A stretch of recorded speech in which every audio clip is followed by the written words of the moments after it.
অন্যের বাড়িতে কাজ করে করে করে করে আপনি আমারে বিদেশে পাঠাইছেন। আপনার সন্তান 4 বছরে অনেক বড় ধনী হয়ে গেছে। এক প্রবাসী আল্লাহর বান্দা একদিন টেলিফোন করে, রাত বাজে প্রায় 12টা, সৌদি আরবে থাকে। টেলিফোন করে বলে, হুজুর একটু আগে আপনার মায়ের একটা বয়ান শুনলাম।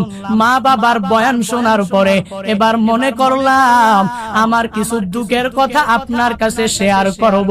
প্রবাসী আল্লাহর বান্দা গভীর রাতে আমারে টেলিফোন কইরা কইরা বলতে লাগলো, হুজুর আমার মা বাবার বয়ান শোনার পরে আমি ভাবলাম আপনার কাছে আমি একটু শেয়ার করি। হুজুর 4 বছর পর্যন্ত আমি আমার বাংলাদেশে আমার মায়ের কাছে যেতে পারলাম না। 4 বছর পর্যন্ত আমি আমার বাবার কাছে যেতে পারলাম না। প্রবাসের মধ্যে থাকলাম 4 বছর পর্যন্ত আমি প্রবাসে বাংলাদেশে আসতে পারি নাই। হঠাৎ চিন্তা করলাম এবার ছুটিতে একটু বাড়িতে যাওয়া লাগবে। এবার আমি আমার স্ত্রীর জন্য তো কিছু নেওয়া লাগবে, আমি আমার ছেলের জন্য তো কিছু নেওয়া লাগবে, আমি আমার মায়ের জন্য তো কিছু নেওয়া লাগবে, আমি আমার বাবার জন্য তো কিছু নেওয়া লাগবে। আমি স্ত্রীকে বললাম, স্ত্রী বলো না তোমার কি লাগবে, কি লাগবে আমায় বলো। স্ত্রী আমায় বিশাল একটা লিস্ট দিয়া দিল, এটা আনবা, ওইটা আনবা, ওইটা আনবা। বাংলাদেশে এটা ভালো না, সৌদি আরবে এটা ভালো, তোমার আনাই লাগবে, আনতেই হবে। হোয়াটসঅ্যাপের মধ্যে বিশাল একটা লিস্ট আমার বউ আমার জন্য পাঠায়া দিল। আমি আমার স্ত্রীকে বললাম, স্ত্রী তুমি আমার ছেলের হাতে মোবাইলটা দাও। ছেলের হাতে যখন মোবাইলটা দিয়া দিল, আমি আমার ছেলেকে জিজ্ঞাসা করলাম, হে ছেলে তোমার কি লাগবে তুমি আমায় একটু বলো না, যা বলবা আমি বাবা মায়া করে তোমার জন্য সব নিয়ে আসবো। ছেলেটাও সব একটা বড় লিস্ট আমার জন্য হোয়াটসঅ্যাপের মধ্যে পাঠায়া দিল। আমি আমার ছেলেকে বললাম, এরে ছেলে আমার বাবার কাছে তোর দাদার কাছে তুই মোবাইলটা নিয়ে যাও। দাদার কাছে যখন তার দাদার কাছে মোবাইলটা নিয়ে গেল, আমি আমার আব্বাকে আমি ডাইকা বললাম, বাবা আপনার জন্য কি লাগবে আপনি আমার একটু বলেন। আপনার সন্তান 4 বছর আগেও ছিল অনেক গরিব, অন্যের বাড়িতে কাজ করে করে করে করে আপনি আমারে বিদেশে পাঠাইছেন। আপনার সন্তান 4 বছরে অনেক বড় ধনী হয়ে গেছে। ও বাবা বলেন বলেন আপনার কি লাগবে, আমি আপনার জন্য সব কিছু সুন্দরভাবে এনে দিব। বাবা বলেন, সন্তান লাগবে না, লাগবে না, আমার জন্য কিছু লাগবে না। 4 বছর পর্যন্ত আমি তোর চেহারাটা দেখলাম না। আমার পুত্রবধূর জন্য আনো, তোর মার জন্য আনো, আর আমার নাতির জন্য আনো। আমি বাবার কোনো কিছু লাগবে না, তুই শুধু আমার সামনে তুই আয়। এবার ওই প্রবাসী আল্লাহর বান্দা মনে হয় চোখের পানি টল টল টল টল করতেছে, আর বলে, হুজুর এবার আমি আমার বাবাকে বললাম, বাবা আমার মায়ের হাতের মধ্যে একটু মোবাইলটা দিয়া দেন। মায়ের হাতে যখন মোবাইলটা দিয়া দিল, আমি আমার মাকে শুধুমাত্র একবার বললাম, 4 বছর পর্যন্ত মা তোমার চেহারাটা কেমন আমি দেখি নাই, ভিডিও কলের মাধ্যমে যাই দেখি, কিন্তু সরাসরি তোমার চেহারা আমি 4 বছর দেখতে পেলাম না। মা আমি টিকেটও করে ফেলেছি, আগামী মাসের অমুক তারিখে আমি তোমার কাছে চলে আসব, তোমার সন্তান তোমার ঘরের মধ্যে ফিরে আসবে। ও মা তোমার দুয়ার বরকতে তোমার সন্তান আজ অনেক বড় ধনী, অনেক বড় টাকাওয়ালা, টাকার কোনো অভাব নাই, বাড়ির গাড়ির কোনো অভাব নাই। মা তুমি আমায় বলো না কি লাগবে, তুমি যা বলবা সব আমি তোমার জন্য এনে দিব। মা ডাক দিয়া বলে, সন্তান 4 বছর পর্যন্ত আমি তোর চেহারাটা এখনো পর্যন্ত দেখি নাই। কত রাত আমি মা ঠিক মতন ঘুমাইতে পারি নাই। রাত 12টা 1টা 2টা বাজে আমি মা চমকায় তোর জন্য উঠে গেলাম। চমকিয়ে উঠে উঠে মনে হয় যেন তোর কথা আমার পূর্ণাঙ্গ ভাবে মনে পড়ে যায়। এভাবে কতদিন আমি মা ঠিক মতন খাবারও সকাল বেলা দুপুরে রাতে খেতে পারি নাই। তুই যে আমার মালিক, আমার কুলে আসবি, তুই তুই আমার কুলে আসলে আমি তোরে পূর্ণাঙ্গ জড়ায়া ধরব, আর আমি মার কোনো কিছু লাগবে না। তুই তোর বউয়ের জন্য আন, তোর ছেলের জন্য আন, তোর বাবার জন্য আন। আমার সামনে যখন আইসা তুই আমার বুকের মানিক যখন একটা হাসি দিবি, আমি মায়ের কাছে তোর ওই হাসি হবে আমার জীবনের সবচেয়ে বড় পাওয়া। ওই প্রবাসী আল্লাহর বান্দা বলে, হুজুর আমি তখন পূর্ণাঙ্গ পরীক্ষা করে নিলাম, হুজুর আমার বউটা তো আমার এই কথা বলে নাই, আমার ছেলেটাও আমার এই কথা বলে নাই, আমার মা আমাকে যেই পরিমাণ সুন্দর জবাব দিয়েছে, আমার বাবা যেই পরিমাণ সুন্দর জবাব আমাকে দিয়েছে, এরে মুরাদনগরের মানুষ কি বুঝাইতে চাইলাম জানো জানো জানো? নিজে একটা সুন্দরী রমণী পাইয়া আজকে তুই মারে ভুলে যাও রে যুবক। নিজে একটা সুন্দর রমণী পাইয়া, সুন্দরী আর সন্তানাদি পাইয়া ওই বাবারে ভুলে যাও। ঢাকার শহরের বড় বড় বড় বড় বিল্ডিং এ তুমি ঘুমাও, ওই মায়ের খবর নিলা না, ওই বাবার খবর নিলা না। শ্বশুরে নিয়া, শাশুড়িরে নিয়া, শালিদেরকে নিয়া শ্বশুর বাড়ির আত্মীয় স্বজনদের নিয়া কত সুন্দর করে করে করে করে তুমি চলাফেরা করলা। নিজের মায়ের খবর নাই, নিজের বাবার খবর নাই। আমিও তো বলি তোমার মতো যুবক দুনিয়াতে বেঁচে থেকেও কোনো লাভ নাই। যেই যুবক এত বড় নিমক হারাম, যেই মা এত কষ্ট করে লালন পালন করলেন মায়ের খবর নিলা না, যেই বাবা এত কষ্ট করে করে লালন পালন করলেন খবর নিলা না। আমিও তো বলি এই যেই যুবকরা মায়ের খবর নেয় না, বাবার খবর নেয় না, শ্বশুর শাশুড়ির খবর নিতেও ভুলে না, এদের মতো নিমক হারাম দুনিয়াতে কেউ হতে পারে না। এর যুবক আল্লাহর বান্দারা এই মাহফিল থেকে তালিম নিয়ে নিয়ে বাড়িতে যাও। যতদিন বান্দা দুনিয়ায় বাঁচবা মার সাথে ভালো আচরণ করো। মার কাছে আজকে বাড়িতে যাই আর মার পায়ের মধ্যে পড়ে যাও, আর মাকে যায় বলো, ও মা তোমার দোয়া ছাড়া আমি দুনিয়াতে কিছু করতে পারবো না। মা তোমার দোয়া ছাড়া আমি কিয়ামতের ময়দানেও জান্নাতের অধিপতি হতে পারবো না। মা যদি তুমি দোয়া করো আমি পূর্ণাঙ্গ কামিয়াব হয়ে যেতে পারবো। মা দোয়া নিয়া সোশ্যাল মিডিয়ায় কাজ আরম্ভ করে দিবা, বরকত হয়ে যাবে। মা দোয়া নিয়া জব নিবা, ওই জবেও বরকত হয়ে যাবে। মা দোয়া নিয়া সফরে বের হয়ে যাবা, ওই সফরের মধ্যেও বরকত হয়ে যাবে। কেন না মায়ের দোয়া তো আমার মাওলার দরবারে ডাইরেক্ট কবুল হয়ে যায়। আল্লাহ বলেন, এরে মানুষ, এক নম্বরে আমি আল্লাহ ওসিয়ত করলাম মা বাবার সাথে তোর ভালো আচরণ করা লাগবে। এক নম্বরে তো আমি মাওলার ওসিয়ত তো তোমার মানাই লাগবে। দুই নম্বরে বাহ্যিক দৃষ্টিতে তাকালেও মা বাবার সাথে ভালো আচরণ করা লাগবে। এ বান্দারা, রহমাতুল্লিল আলামিনের কাছে আইসা এক সাহাবী জিজ্ঞাসা করে, হে পয়গম্বর, মা হাক্কুল ওয়ালিদাইনি আলা ওয়ালাদিহি, সন্তানাদির উপরে পিতামাতার অধিকারটা কি আপনি একটু জানা দেন। নবী আমার বলেন, ক্বালা হুমা জান্নাতুকা ওয়া নারু, হে সাহাবী তোমার মা বাবা দুইজন তোমার জন্য জান্নাত, তোমার মা বাবা এই দুইজনই তোমার জন্য জাহান্নাম।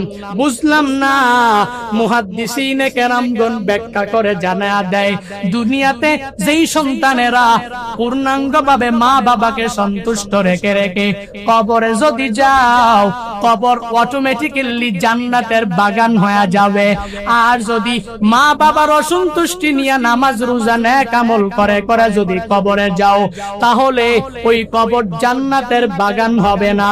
কারণ তোমার মা বাবা উভয়ই তোমার জন্য জান্নাত, তোমার মা বাবা উভয়ই তোমার জন্য জাহান্নাম। এরে আল্লাহর বান্দারা, এজন্য তো বলি ওই মা বাবার মনে আঘাত দিয়ে কবরে যাইও না। আজকে বাড়িতে যাইয়াই মার থেকে দোয়া নাও, বদদুয়া নিও না। কারণ মার দোয়া যেরকম ভাবে কবুল, মা বাবার বদদুয়াও ডাইরেক্ট মাওলার দরবারে কবুল। রাহমাতুল লিল আলামিন বলেন সালাসু দাওয়াতিন মুস্তাজাবাত লা শাক্কা ফিহি দাওয়াতুল মাজলুম ওয়া দাওয়াতুল মুসাফির ওয়া দাওয়াতুল ওয়ালিদাইন লিওয়ালাদিহি। রাহমাতুল লিল আলামিন জানা দেন তিন ব্যক্তির দোয়া আমার মাওলার দরবারে ডাইরেক্ট কবুল হয়ে যায়। এক নম্বরে রাহমাতুল লিল আলামিন বলেন দাওয়াতুল মাজলুম, মাজলুমের দোয়া আমার মাওলার দরবারে সরাসরি কবুল হয়ে যায়। দুই নম্বরে দাওয়াতুল মুসাফির, মুসাফিরের দোয়া আমার মাওলার দরবারে ডাইরেক্ট কবুল হয়ে যায়। তিন নম্বরে দাওয়াতুল ওয়ালিদাইন লিওয়ালাদিহি, সন্তানাদির ব্যাপারে পিতামাতা যেই দোয়াই করবে, যেই বদদোয়াই করবে আমার মাওলার দরবারে কবুল হতে বান্দা দেরিও হবে না। এজন্য তো অনেক আল্লাহর বান্দা এখানে আসো যাদের মা দুনিয়ায় নাই, বাবা দুনিয়ায় নাই, কেউ আসো মাও নাই, বাবাও দুনিয়ায় নাই। এখন যদি আমায় বলো হুজুর আমার মা যখন দুনিয়াতে জীবিত অবস্থায় ছিল, আমার বাবা যখন দুনিয়াতে জীবিত অবস্থায় ছিল, আমি এদের সাথে ভালো আচরণ করতে পারি নাই, তো এখন কি করব? আমার তো মাও নাই, বাবাও নাই, দুইজনেই কবরস্থ হয়ে গেল। এক সাহাবী নবীর কাছে যাইয়া সেম টু সেম যখন প্রশ্ন করে দিল, যা বলো পয়গম্বর আপনি যে মার ব্যাপারে বাবার ব্যাপারে কত সুন্দর বয়ান করলেন, আমার মা নাই, আমার বাবাটাও দুনিয়াতে বেঁচে নাই, আমি আমার মৃত মা বাবাকে কেমনে সন্তুষ্ট করব? নবী আমার বলেন তিনটা তুমি আমল যদি ঠিক মতন করতে পারো তাহলে মৃত মা বাবাও তোমার প্রতি সন্তুষ্ট হয়ে যাবে। হে যুবকেরা যারা মা হারিয়েছো এই বয়ান তোমাদের জন্য। হে বান্দারা যারা বাবা হারিয়েছো এই বয়ান তোমাদের জন্য, শুনে নাও। যাদের মা নাই বাবা নাই এদের জন্য নবী বয়ান করেন, যদি মনে করো মা বাবাকে সন্তুষ্ট করে করে তুমি কবর দিতে পারো নাই, মা বাবাকে সন্তুষ্ট করে করে বিদায় দিতে পারলা না, রাহমাতুল লিল আলামিন জানায়া দেয় তিনটা কাজ যদি করতে পারো মা বাবা কবরস্থ হওয়ার পরেও তোমার জন্য সন্তুষ্ট হয়ে যাবে। এক নম্বরে হে সন্তানেরা নবী আমার জানায়া দেয় নিজে পূর্ণাঙ্গ ভাবে নেক আমলওয়ালা হয়ে যাও, নিজে নামাজি হয়ে যাও, নিজে রোজাদার হয়ে যাও, নিজে নেক আমলওয়ালা পূর্ণাঙ্গ হয়ে যাও। কবরস্থানে শায়িত মা বাবা তোমার প্রতি পূর্ণাঙ্গ সন্তুষ্ট হয়ে যাবে। এক নাম্বার। দুই নাম্বার হলো বান্দা যেই কাজ করা লাগবে, আমি জুনায়েদ আল হাবিবের বানানো কোনো কথা বলি না। নবীকে সাহাবী জিজ্ঞাসা করেন, নবী ওয়ে দেখায়া দেয় এর বান্দা মা বাবার সাথে অন্যায় আচরণ করা যাবে না, কারণ মা বাবা এই দুনিয়াতে সবচেয়ে বড় বড় নেয়ামত তোমার। এই বাবার মতো মার মতো আপন দুনিয়াতে আর কেউ হতে পারে না। এজন্যই আল্লাহ জানা দেয় এর মানুষ আমি আল্লাহ পূর্ণাঙ্গ ওসিয়ত করলাম তুই তোর মা বাবার সাথে সর্বাবস্থায় ভালো আচরণ করবা, পশ্চিম কালেও খারাপ আচরণ তুই মা বাবার সাথে করবা না। এক নম্বরে আমি মাওলার ওসিয়ত তো তোমার মানাই লাগবে, তো মা বাবার সাথে তো ভালো আচরণ তোমার করাই লাগবে। এক নাম্বার ওসিয়ত চলে গেল। এবার দুই নাম্বার কারণটা যদি কোনো আল্লাহর বান্দা জিজ্ঞাসা করে হুজুর আমার মা বাবার সাথে আমি কেন ভালো আচরণ করব বুঝলাম না, আল্লাহর ওসিয়ত যদিও তুমি না মানো তাহলে দুনিয়াতে বাহ্যিক দৃষ্টিতে একটু তাকায়া দেখো, তোমার মা তোমার জন্য কষ্টের কোনো কমতি করে নাই, কষ্টের কোনো কমতি করে নাই। কেমন কেমন জানো আল্লাহ এজন্যই বান্দাদেরকে স্মরণ করে আল্লাহ জানায়া দেয় এরে আমার বান্দা বান্দির দল, এক নম্বরে আমি মাওলার ওসিয়ত অনুযায়ী তুই তোর মা বাবার সাথে ভালো আচরণ করবি। দুই নম্বরে তোর মা তোর জন্য যেই পরিমাণ কষ্ট করেছে তুই জানো না, একটু বাড়িতে যাইয়া বালিশের সঙ্গে যখন মাথাটা লাগা দিবা তখন এই পূর্ণাঙ্গ চিন্তা করো তোমার মা তোমার জন্য কি পরিমাণ কষ্ট করেছে, কি পরিমাণ কষ্ট করেছে। এরে বান্দা তোর তো জানা নাই মা তোকে গর্ভের মধ্যে ধারণ করেছে কষ্টের পর কষ্ট করিয়া। আল্লাহ স্মরণ করে জানায়া দেয় হামালাতহু উম্মুহু ওয়াহনান আলা ওয়াহান।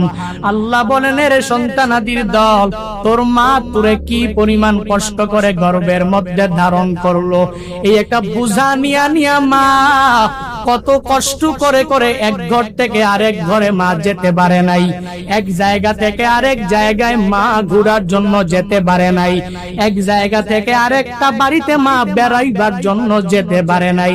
কারণ কি জানো? প্রেগনেন্ট অবস্থায় এক জায়গা থেকে আরেক জায়গায় গেলে লজ্জা পাবে। এই জন্য মা দুনিয়ার যত আরাম সব কিছু তোমার জন্য ত্যাগ করে দিল। আল্লাহ বলেন, রে মানুষ, হামালাতহু উম্মুহু ওয়াহানান আলা ওয়াহান, তোমার মা কি পরিমাণ কষ্ট করে গর্ভের মধ্যে তোমাকে ধারণ করেছে। এরে বান্দা, তুমি যদি ওই চিন্তা ভাবনা যদি অন্তরের মধ্যে ঢুকাও, পশ্চিমকালেও তুই তোর মার সাথে খারাপ আচরণ করতে পারো না, পশ্চিমকালেও তুই তোর বাবাকে ধমক দিতে পারো না। এরে নবীর উম্মতের দল, ওই মা কি পরিমাণ কষ্ট গর্ভের মধ্যে রাখিয়া রাখিয়া করলেন বান্দা তুমি জানো না। মা সকাল বেলার খানাটা খাইতে পারে নাই, সারাদিন অনেক কষ্ট করে করে দুপুর বেলা জোহরের পরে যখন খানার পেটটা নিয়ে সামনে বসেছে, এক নম্বরে পেটের ক্ষুধার যন্ত্রণা মা সহ্য করতে পারে নাই। আবার যত আশা নিয়া খানার পেটটা নিয়া মা সামনে বসে গেল, তুমি ওই মার কলিজার মধ্যে এমন জোরে জোরে গর্বে দাম দাম করে দুইটা লাথি মেরে দিলা। এক নম্বরে পেটের ক্ষুধার যন্ত্রণা, দুই নম্বরে পেটের ব্যথার যন্ত্রণা মা সহ্য করতে পারে নাই। খানার পেটটাকে এক পাশে রাখিয়া ওই গর্ভবতী মাটা বারান্দার পাশে গিয়া গিয়া গিয়া বিনা বিনা কান্না করে। শাশুড়ি আম্মা যা জিজ্ঞাসা করে, বৌমা তুমি কেন কান্না করো? বুঝলাম না, আমার পক্ষ থেকে কোনো কষ্ট পেয়েছো? বলে, না না, আপনার পক্ষ থেকে কোনো কষ্ট পাই নাই। আমার ছেলের পক্ষ থেকে কোনো কষ্ট পেয়েছো? বলে, না না, তাও কষ্ট পাই নাই। তাহলে কেন কান্না করো? তবুও তো মা তোমার ব্যাপারে বলে না। আমার সন্তান গর্ভের মধ্যে আমাকে জুড়ে জুড়ে দাম দাম করে লাথি মেরে দিয়েছে। এর বান্দা তবুও বলে না। ওই মা এত কষ্ট করে করে তোমাকে গর্ভের মধ্যে ধারণ করে রাখলেন, একদিনও মা কারো কাছে যা বলে নাই আমার ছেলেটা ভালো না, একদিনও যা বলে নাই আমার ছেলেটা গর্ভের মধ্যে আমাকে লাথি মেরেছে। তখন শাশুড়ি আম্মা যাইকা বলে, তুমি যেই পথের এখন যাত্রী, আমিও এক সময় একই পথের যাত্রী ছিলাম। তাকায়া দেখ, যেই ছেলের কারণে তুই আমার ঘরের মধ্যে পুত্রবধূ হয়ে আসতে পেরেছ, ওই ছেলেটাকে আমি মা গর্ভের মধ্যে রেখে রেখে রেখে রেখে আমি মা একদিন বড় করেছিলাম। আমি জানি এই গর্ভের মধ্যে রাখা কত বড় গুরুত্বপূর্ণ কাজ। হে বৌমা, চলো খানার পেটের মধ্যে বসে যাও। তবুও তো মা যাইতে চাইলো না, সন্তানের কথা কারো কাছে বলতেও চাইলো না। এরে মুরাদনগরের মানুষ, কি বুঝাইতে চাইলাম জানো জানো জানো? এই কথাগুলোর মাধ্যমে তোমাদের অন্তরে ঢুকায়া দিলাম ওই মা কি পরিমাণ কষ্ট করেছে। একটু যদি তুই চিন্তা ভাবনা যদি করে নাও, তাহলে পশ্চিমকালে ওই মার সাথে দুর্ব্যবহার করতে পারো না। কারণ আল্লাহ তো তোমারে পূর্ণাঙ্গ স্মরণ করা দেয়। এরে আমার বান্দারা, এক নম্বরে আমি মাওলার ওসিয়ত অনুযায়ী মা বাবার সাথে ভালো আচরণ করা লাগবে। দুই নম্বরে তুই যদি বাহ্যিক দৃষ্টিতে মা বাবার দিকে তাকাও, তোমার মা তোমার জন্য যেই পরিমাণ কষ্ট করেছে অন্য কেউ করে নাই। তোমার বাবা যেই পরিমাণ কষ্ট তোমার জন্য করেছে অন্য কেউ করে নাই। তাহলে ওই মা বাবার সাথে কেন তুমি খারাপ আচরণ করবা? এরে আল্লাহর বান্দারা, শুধুমাত্র মা গর্ভের মধ্যে ধারণ করি পরিসমাপ্তি ঘটাইল না। আল্লাহ বলেন, এরে মানুষ, দুনিয়াতে আসার পরে তোমার মা ওয়াফিসালুহু ফি আমাইন, দুনিয়াতে আসার পরে 2টি বছর মা তোমাকে দুগ্ধ পান করিয়েছে। কত কষ্ট করে করে মা তোমারে দুধ পান করিয়েছে, তুই কেমনে ওই মারে বলে যাও? আল্লাহ বলেন, ইনসান, এক নম্বরে আমি মাওলার ওসিয়ত অনুযায়ী মা বাবার খেদমত তোমার করাই লাগবে। দুই নম্বরে মা বাবার খেদমত তুই করবি, বাহ্যিক দৃষ্টিতে তাকালেই তো করা লাগবে, মানবিক দৃষ্টিতে তাকালেই মা বাবার সাথে পূর্ণাঙ্গ ভালো আচরণ করা লাগবে। যেই মা এত কষ্ট করে করে করে করে লালন পালন করে করলেন, যেই বাবার মায়ের মাধ্যমে দুনিয়াতে আসলাম, আজকে একটা সুন্দরী রমণী পাইয়া ওই মারে তুমি ভুলে যেতে দেরি করো নাই। আজকে একটা সুন্দরী রমণী পাইয়া ওই বাবারে তুই ভুলে যেতে একটুও দ্বিধা করলি না।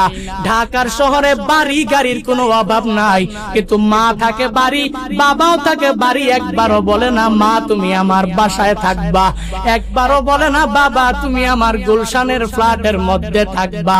কেন বলে না?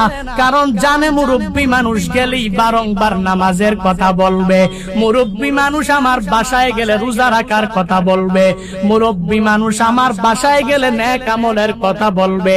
এজন্য মাকে ঢাকার বাসায় নিয়ে যায় না, বাবাকে ঢাকার বাসায় নিয়ে যায় না, এরকম ধনী সমাজে আছে না? না,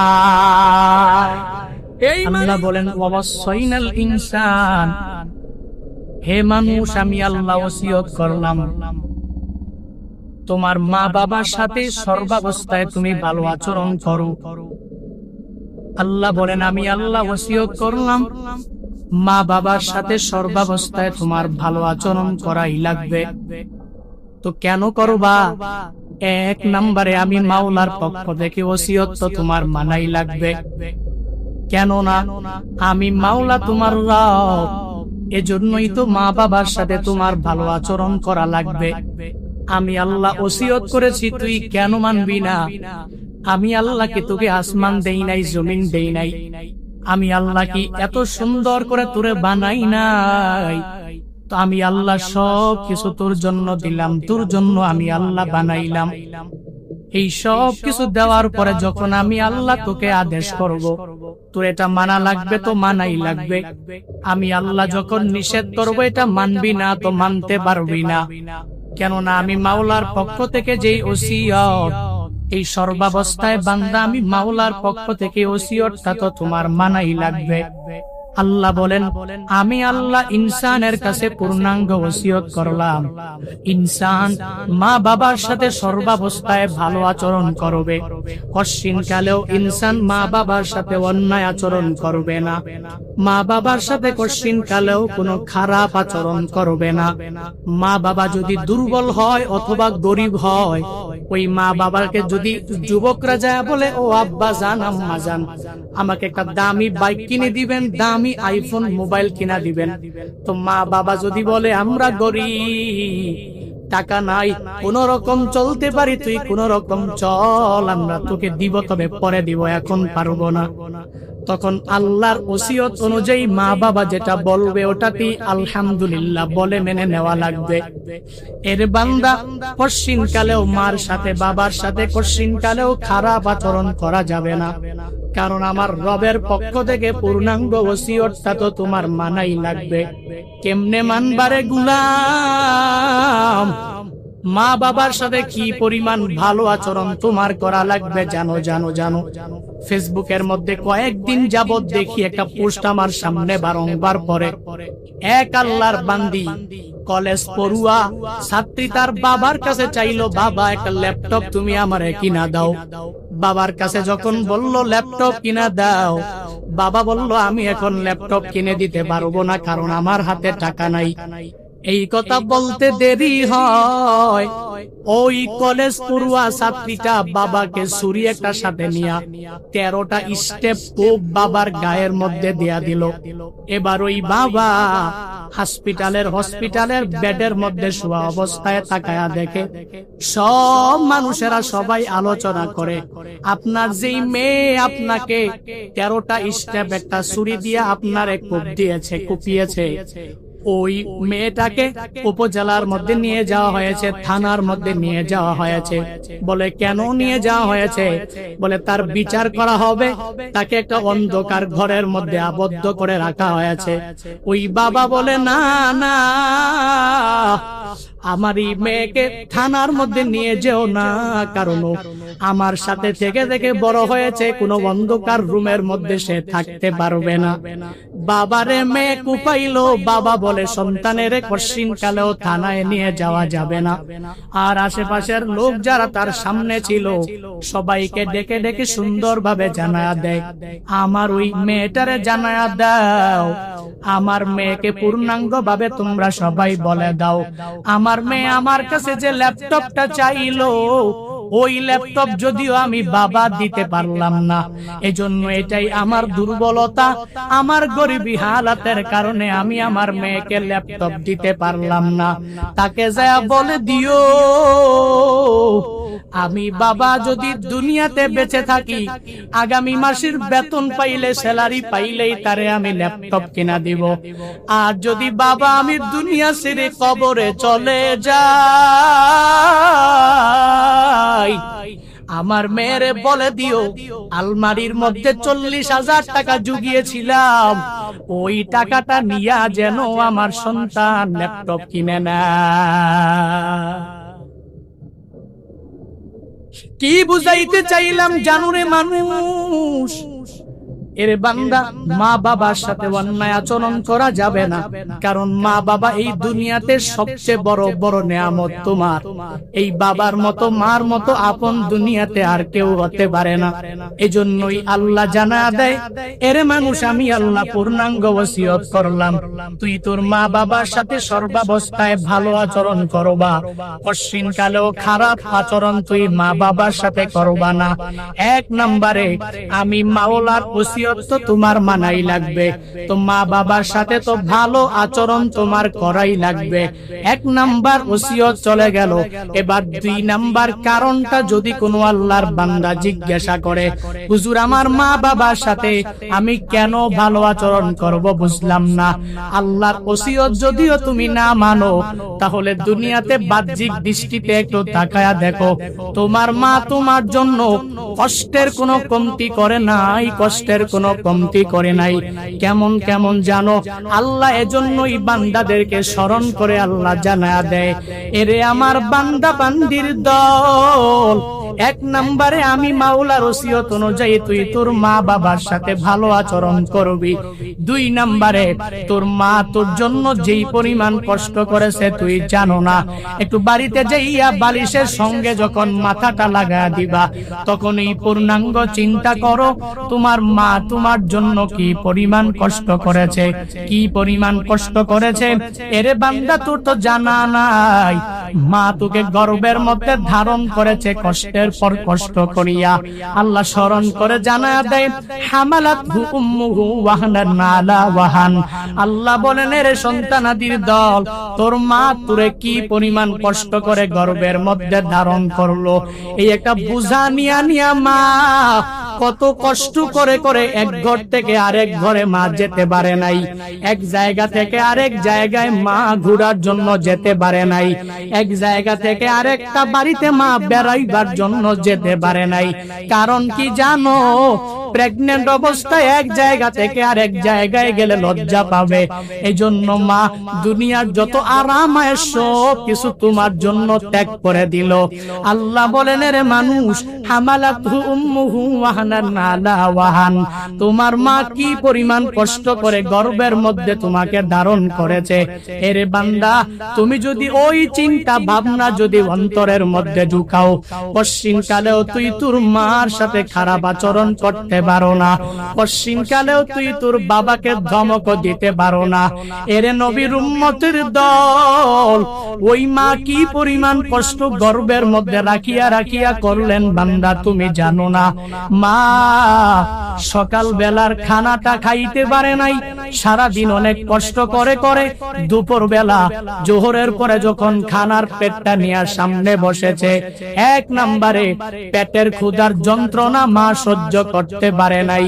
আবার যত আশা নিয়ে খানার পেটটা নিয়ে মা সামনে বসে গেল, তুমি ওই মার কলিজার মধ্যে এমন জোরে জোরে গর্ভে ধাম ধাম করে 2টা লাথি মেরে দিলা।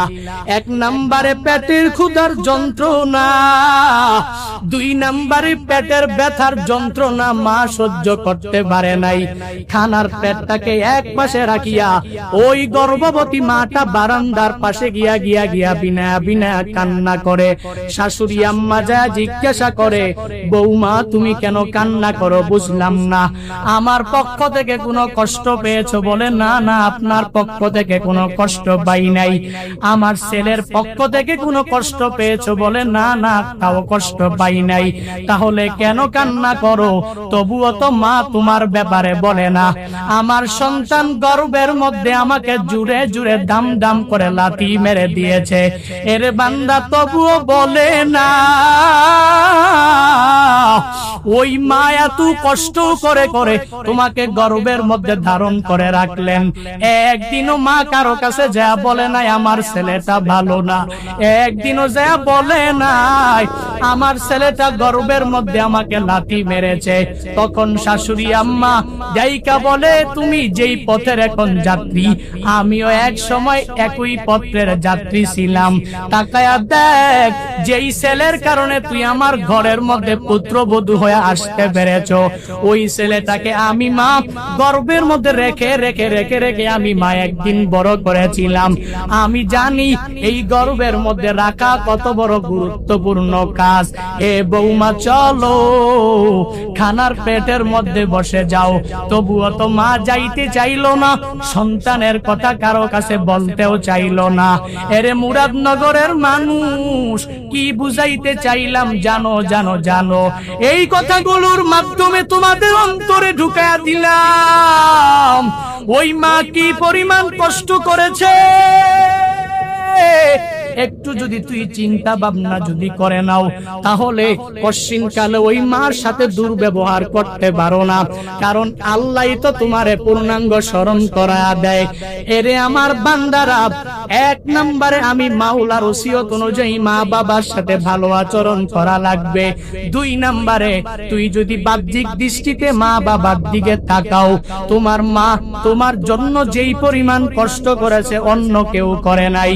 তোমার বাবা যেই পরিমাণ কষ্ট তোমার জন্য করেছে অন্য কেউ করে নাই।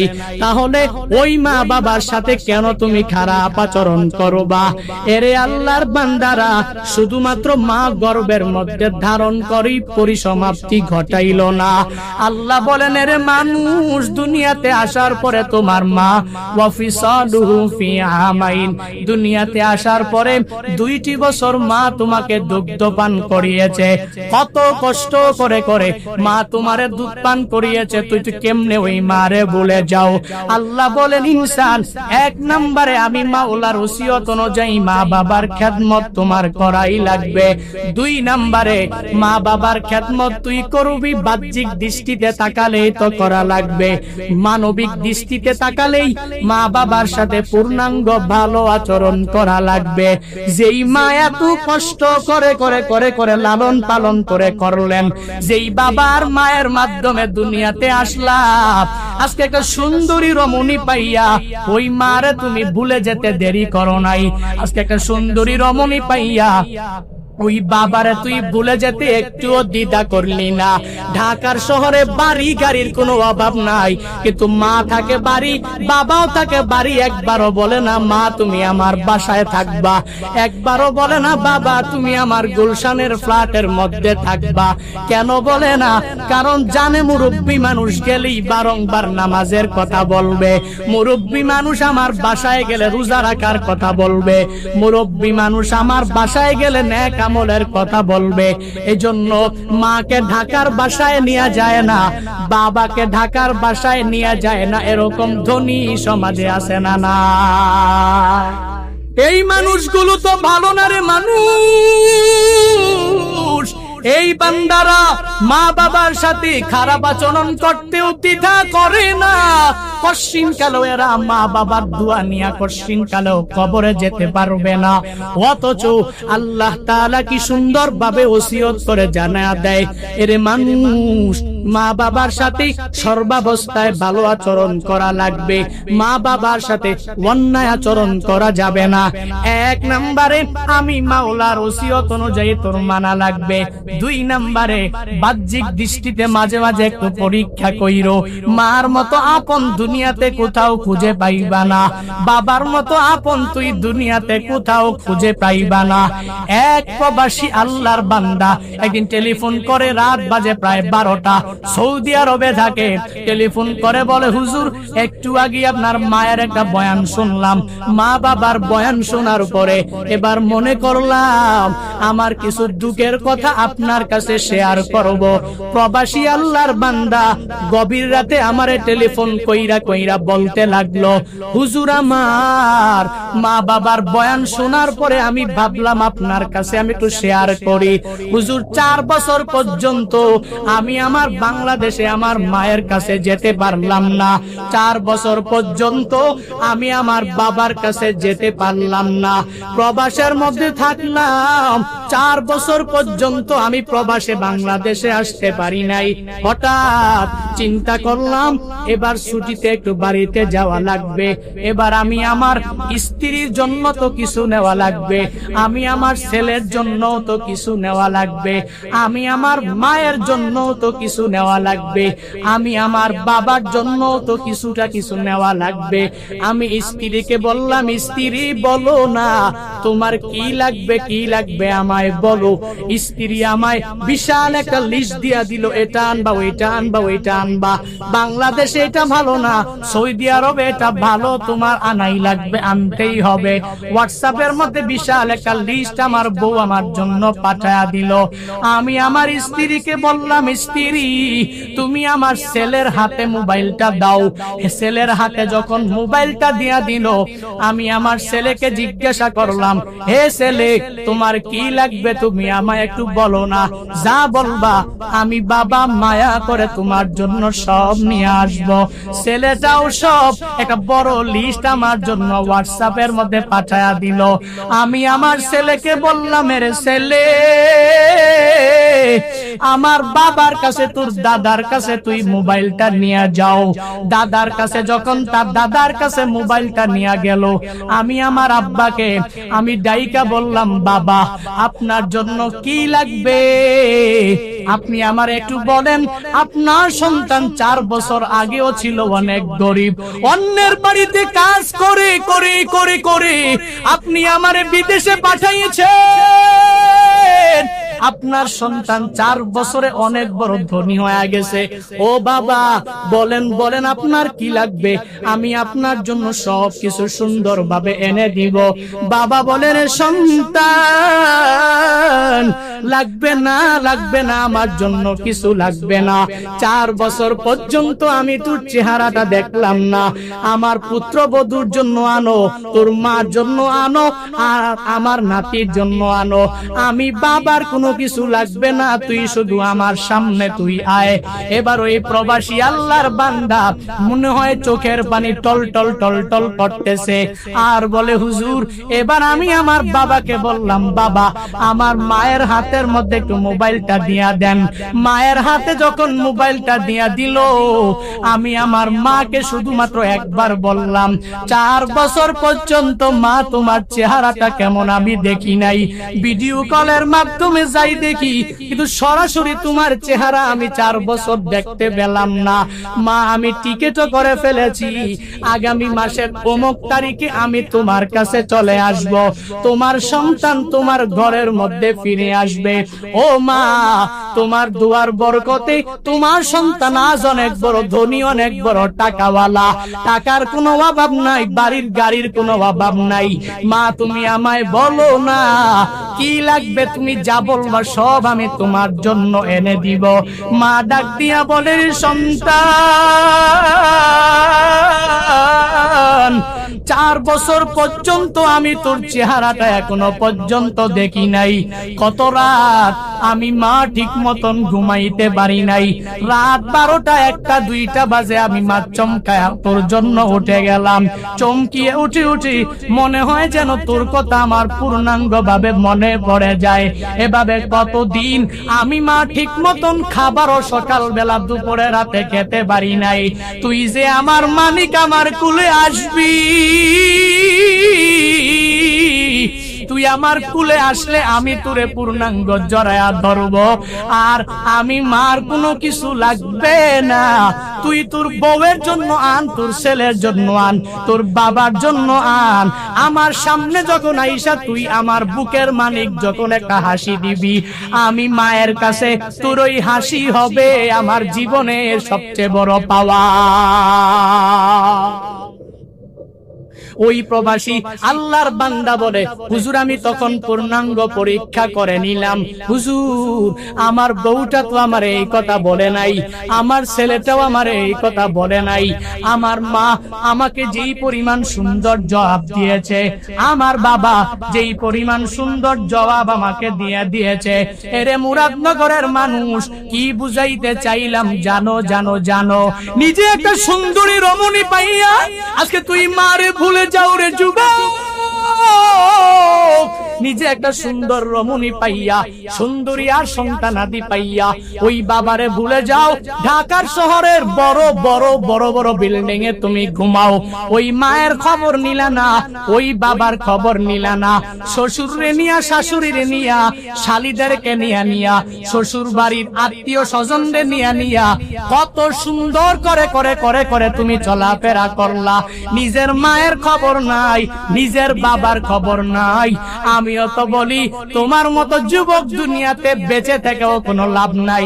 যেই যুবক এত বড় নিমক হারাম, যেই মা এত কষ্ট করে লালন পালন করলেন মায়ের খবর নিলা না, যেই বাবা এত কষ্ট করে করে লালন পালন করলেন খবর নিলা না। আমিও তো বলি এই যেই যুবকরা মায়ের খবর নেয় না, বাবার খবর নেয় না, শ্বশুর শাশুড়ির খবর নিতেও ভুলে না, এদের মতো নিমক হারাম দুনিয়াতে কেউ হতে পারে না। এর যুবক আল্লাহর বান্দারা এই মাহফিল থেকে তালিম নিয়ে নিয়ে বাড়িতে যাও। যতদিন বান্দা দুনিয়ায় বাঁচবা মার সাথে ভালো আচরণ করো। মার কাছে আজকে বাড়িতে যাইয়াই মার পায়ের মধ্যে পড়ে যাও, আর মাকে যা বলো, ও মা তোমার দোয়া ছাড়া আমি দুনিয়াতে কিছু করতে পারবো না। মা তোমার দোয়া ছাড়া আমি কিয়ামতের ময়দানেও জান্নাতের অধিপতি হতে পারবো না। মা যদি তুমি দোয়া করো আমি পূর্ণাঙ্গ কামিয়াব হয়ে যেতে পারবো। মা দোয়া নিয়া সোশ্যাল মিডিয়ায় কাজ আরম্ভ করে দিবা, বরকত হয়ে যাবে। মা দোয়া নিয়া জব নিবা, ওই জবেও বরকত হয়ে যাবে। মা দোয়া নিয়া সফরে বের হয়ে যাবা, ওই সফরের মধ্যেও বরকত হয়ে যাবে। কেন না মায়ের দোয়া তো আমার মাওলার দরবারে ডাইরেক্ট কবুল হয়ে যায়। আল্লাহ বলেন, এরে মানুষ, এক নম্বরে আমি আল্লাহ ওসিয়ত করলাম মা বাবার সাথে তোর ভালো আচরণ করা লাগবে। এক নম্বরে তো আমি মাওলার ওসিয়ত তো তোমার মানাই লাগবে। দুই নম্বরে বাহ্যিক দৃষ্টিতে তাকালেও মা বাবার সাথে ভালো আচরণ করা লাগবে। এ বান্দারা, রহমাতুল্লিল আলামিনের কাছে আইসা এক সাহাবী জিজ্ঞাসা করে, হে পয়গম্বর, মা হাক্কুল ওয়ালিদাইনি আলা ওয়ালাদিহি, সন্তানাদির উপরে পিতামাতার অধিকারটা কি আপনি একটু জানা দেন। নবী আমার বলেন, ক্বালা হুমা জান্নাতুকা ওয়া নারু। হে সাহাবী, তোমার মা বাবা দুইজন তোমার জন্য জান্নাত, তোমার মা বাবা এই দুইজনই তোমার জন্য জাহান্নাম। বুঝলাম না। মুহাদ্দিসিনে কেরামগণ ব্যাখ্যা করে জানায়া দেয়, দুনিয়াতে যেই সন্তানেরা পূর্ণাঙ্গভাবে মা বাবাকে সন্তুষ্ট রেখে রেখে কবরে যদি যাও, কবর অটোমেটিক্যালি জান্নাতের বাগান হয়ে যাবে। আর যদি মা বাবার অসন্তুষ্টি নিয়ে নামাজ রোজা নেক আমল করে করে যদি কবরে যাও, তাহলে ওই কবর জান্নাতের বাগান হবে না। কারণ তোমার মা বাবা উভয়ই তোমার জন্য জান্নাত, তোমার মা বাবা উভয়ই তোমার জন্য জাহান্নাম।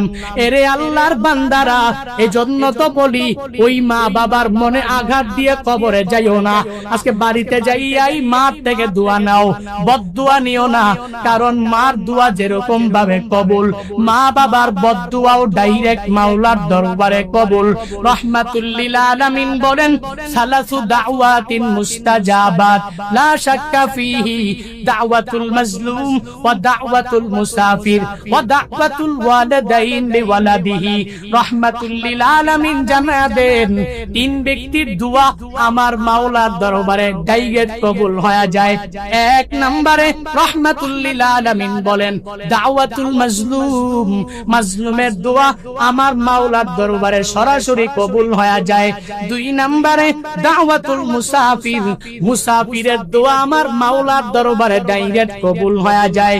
তিন নম্বরে দাওয়াতুল ওয়ালিদাইন লিওয়ালাদিহি, সন্তানাদির ব্যাপারে পিতামাতা যেই দোয়াই করবে, যেই বদদোয়াই করবে আমার মাওলার দরবারে কবুল হতে বান্দা দেরিও হবে না। এজন্য তো অনেক আল্লাহর বান্দা এখানে আসো যাদের মা দুনিয়ায় নাই, বাবা দুনিয়ায় নাই, কেউ আসো মাও নাই, বাবাও দুনিয়ায় নাই। এখন যদি আমায় বলো হুজুর আমার মা যখন দুনিয়াতে জীবিত অবস্থায় ছিল, আমার বাবা যখন দুনিয়াতে জীবিত অবস্থায় ছিল, আমি এদের সাথে ভালো আচরণ করতে পারি নাই, তো এখন কি করব? আমার তো মাও নাই, বাবাও নাই, দুইজনেই কবরস্থ হয়ে গেল। এক সাহাবী নবীর কাছে যাইয়া সেম টু সেম যখন প্রশ্ন করে দিল, যায়া বলো পয়গম্বর আপনি যে মার ব্যাপারে বাবার ব্যাপারে কত সুন্দর বয়ান করলেন, আমার মা নাই, আমার বাবাটাও দুনিয়াতে বেঁচে নাই, আমি আমার মৃত মা বাবাকে কেমনে সন্তুষ্ট করব? নবী আমার বলেন তিনটা তুমি আমল যদি ঠিক মতন করতে পারো তাহলে মৃত মা বাবাও তোমার প্রতি সন্তুষ্ট হয়ে যাবে। হে যুবকেরা যারা মা হারিয়েছো এই বয়ান তোমাদের জন্য, হে বান্দারা যারা বাবা হারিয়েছো এই বয়ান তোমাদের জন্য, শুনে নাও।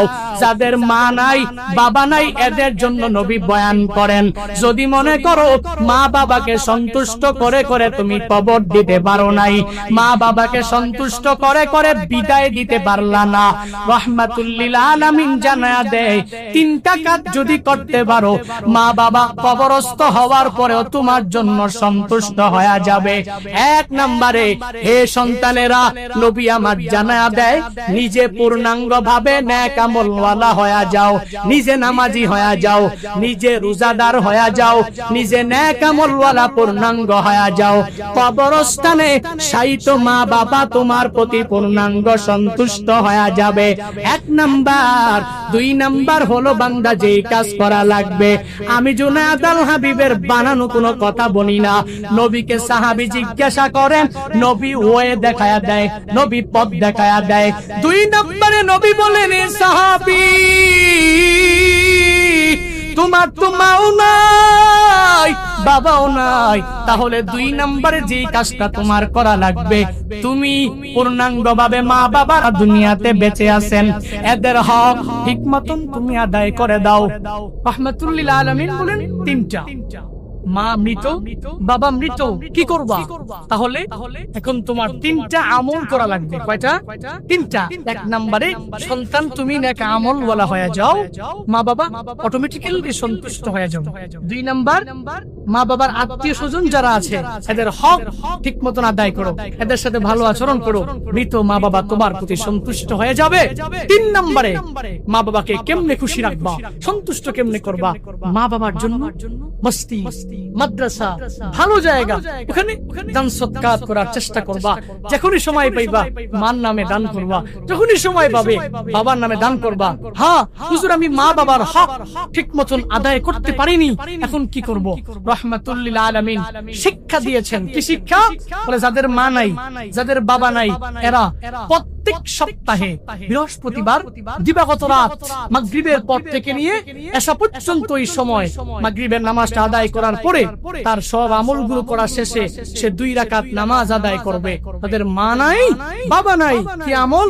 মা বাবার নামে সে 2 রাকাত নামাজ পড়বে, সূরা ফাতিহা পড়ার পরে একবার আয়াতুল কুরসি পড়বে, সাথে সাথে আবার সূরা ইখলাসটাকে সে একবার পড়বে, তারপর সূরা নাস 5 বার, সূরা ফালাক 5 বার, এভাবে 2 রাকাত নামাজে এভাবে সে পড়বে, মেইনটেইন করে পড়ার পরে 2 রাকাত নামাজ শেষে সে 5 বার ইস্তিগফার করবে, 15 বার রাহমাতুল লিল আলামিনের উপরে দুরূদ পড়বে, পরে এই পূর্ণাঙ্গ সব আমলটা মা বাবার নামে সে বকশিশ করে দিবে। রাহমাতুল লিল আলামিন বলেন, যেই সন্তান মা বাবার নামে প্রত্যেক বৃহস্পতিবার দিবাগত রাত মাগরিব থেকে আসা পর্যন্ত এই 2 রাকাত নামাজ আদায় করতে পারবে, সে মা বাবার পূর্ণাঙ্গ হক আদায় করেছে বলে বিবেচিত হয়ে যাবে। আরো জোরে সুবহানাল্লাহ। এজন্য মা বাবা দুনিয়ায় বেঁচে থাকলে আজকে বাড়িতে যেয়ে পায়ে পড়ে যাবেন আর মাকে বলবেন, মা একটু দোয়া করে দাও না, কারণ তোমার দোয়া ছাড়া আমি কিছু করতে পারবো না।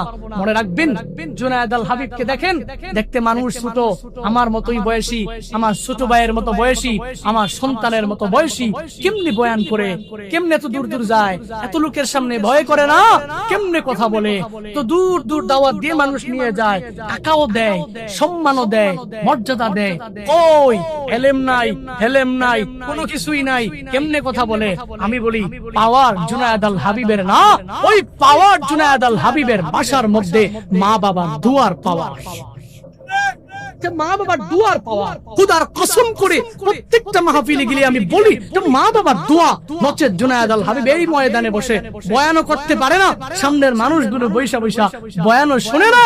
এজন্য তো বলি, মা আপন, বাবা আপন, দুনিয়াতে সবচেয়ে বড় শ্রেষ্ঠ নিয়ামতের নাম মা বাবা। এদের থেকে দোয়া নিয়ে চলবেন, যে কোনো কাজ করবেন এদের থেকে দোয়া নিয়ে শুরু করবেন, কামিয়াব করবেন কে? সফলতা দিবেন কে? বলে, হুজুর সফল হই না কেন? কেমনে হবেন? তুই তো প্রথম জায়গায় ভুল করে রাখছেন, ফাউন্ডেশনে ভুল। মার থেকে দোয়া নাই, মা দিতেছে বদদোয়া, মার থেকে বাবার থেকে দোয়া নাই, শুধু বদদোয়া বদদোয়া। চেষ্টা করবেন, হে প্রিয় ভাইরা, মা বাবার সাথে সর্বাবস্থায় ভালো আচরণ করবেন, সর্বাবস্থায় মার থেকে দোয়া নিয়ে চলবেন। আল্লাহ তাআলা আমাদের প্রত্যেককে তৌফিক দান করুন। আরো জোরে পড়েন, আরো জোরে মন থেকে একবার করে পড়ি, আল্লাহুম্মা আমিন। একটা সঙ্গীতের জন্য রিকোয়েস্ট করেছে, সঙ্গীতটা বয়ান হবে না, বয়ান ছাড়া অন্য এক স্টাইলের রবের নামে এক সঙ্গীত পরিবেশন করব, শুনবেন? শেষ করি ইনশাআল্লাহ। আপনাদের কাঙ্ক্ষিত মেহমান যিনি আছেন ওনারাই বয়ান করবেন। আমরা রবকে বন্ধু বানাবো। কাকে? কথা বলেন না কেন? আমরা সর্বাবস্থায় রবকে বন্ধু বানাবো। আল্লাহ রবকে, তোমাকে বন্ধু বানানোর তৌফিক দান করো। আরো জোরে